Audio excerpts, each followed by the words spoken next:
সকাল সকাল মা আর আমি বেরিয়ে পড়লাম। আমরা চলেছি পিকনিক করতে। হ্যাঁ, আজকে আমরা কিন্তু এই বাসে করেই পিকনিকে যাব। ওই দেখো, মা কিন্তু বাসে উঠে আমার জন্য জায়গা রেখে দিয়েছে। আমিও মায়ের পাশে বাধ্য ছেলের মতন চুপচাপ বসে পড়লাম। বসার সাথে সাথেই ব্রেকফাস্টের পার্সেল এসে কিন্তু হাজির। কি কি এই প্যাকেটে আছে চলো একবার তোমাদেরকে দেখিয়ে দিই। ছিল রুটি, জল, ফ্রুটি, একটি চকলেট, কলা আর ছিল সেদ্ধ ডিম।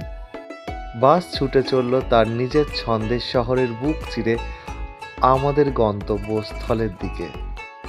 আজ আমরা পৌঁছে গেলাম কথা সাহিত্যিক শরৎচন্দ্র চট্টোপাধ্যায়ের আবাসন দেউলটিতে। বাস থেকে নামবার পর সোজা আমাদের এগিয়ে যেতে হবে গন্তব্যস্থলের দিকে। আর যেতে যেতে পথে পড়বে খুব সুন্দর গাছগাছালি দিয়ে সাজানো পরিবেশ, গ্রাম্য পরিবেশ। কখনো দেখতে পাবে মাটির ঘরবাড়ি, কখনো পুকুর, তাল গাছ, খেজুর গাছ, আম গাছ এবং আম গাছে আমের মুকুলও এসেছে, মানে বোল এসেছে। এই সুন্দর দৃশ্য দেখতে দেখতে অবশেষে আমরা খানিকটা এগিয়ে দেখতে পাবো এই স্ট্যাচুটি। পৌঁছে গেলাম কথা ও সাহিত্যিক শরৎচন্দ্র চট্টোপাধ্যায়ের আবাসনে। এই বাড়িতে উনি বেশ কয়েক বছর ধরে ছিলেন। এখানে অনেক মহাপুরুষেরা আসতেন, নেতাজি সুভাষচন্দ্র বোস থেকে শুরু করে অনেকেই আসতেন।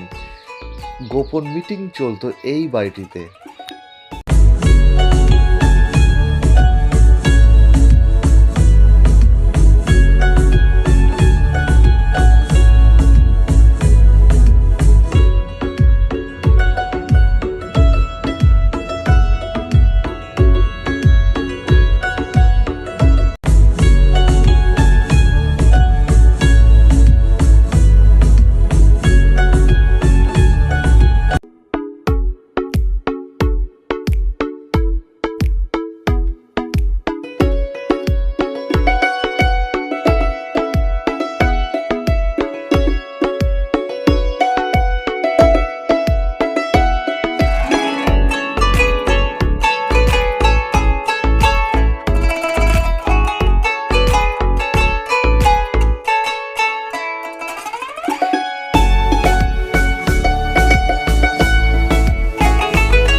এই বাড়ির ভিতরে কিন্তু ওনার ব্যবহৃত আসবাবপত্র থেকে শুরু করে সব কিছুই কিন্তু আজও যত্নে রাখা রয়েছে।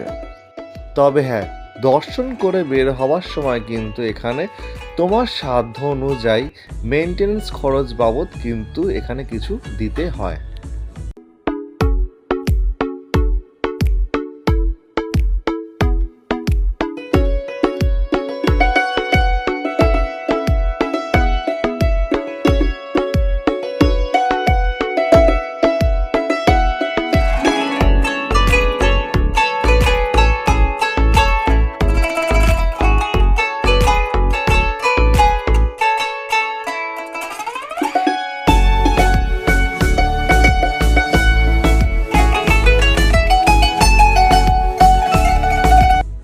শরৎচন্দ্র চট্টোপাধ্যায়ের বাড়ি ঘুরে দেখবার পর আমরা এই সরু পথ দিয়ে মাঠ বেয়ে চলে যাব গঙ্গার দিকে। আর হ্যাঁ, এখানে কিন্তু খুব সুন্দর সাজানো গোছানো পরিবেশ, একেবারে গ্রাম্য পরিবেশ, ভালো লাগতে তো বাধ্যই। আর শৌচালয়ের ব্যবস্থাও কিন্তু এখানে ছিল। আমাদের পিকনিক স্পটের পাশেই ছিল খুব সুন্দর সবজি ক্ষেত, তার পাশেই ছিল রূপনারায়ণ নদ। সত্যি এক কথায় অপূর্ব এই জায়গাটি।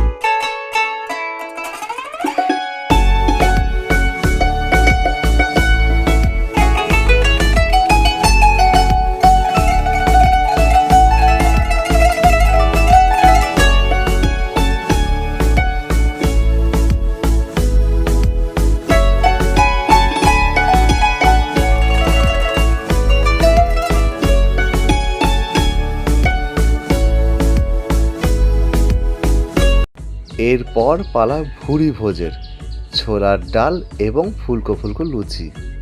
এরপর ছিল চিকেন পকোড়া আর কফি।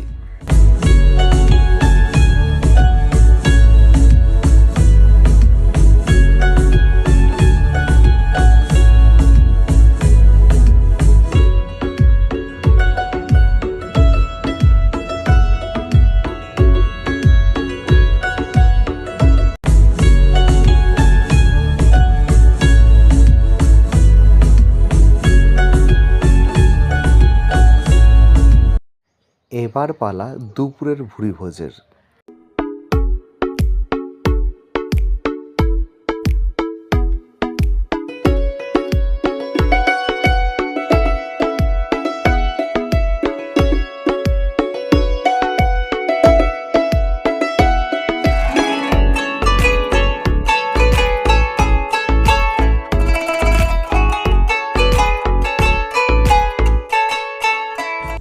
সমুদ্র সৈকতের পাড়ের মতোই জমজমাট রূপনারায়ণ নদীর পাড়।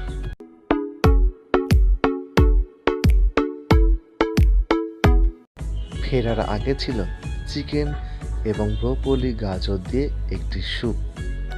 পরন্ত বিকেলকে সাক্ষী রেখে সূর্যি মামার সাথে সাথে আমরাও দেউলটি গ্রামকে বিদায় জানালাম।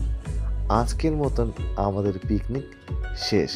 তবে হ্যাঁ, যাওয়ার আগে বেশ কিছু ফটো আমি এখানে তুলেছিলাম, যা তোমাদের সাথে শেয়ার করে নিলাম।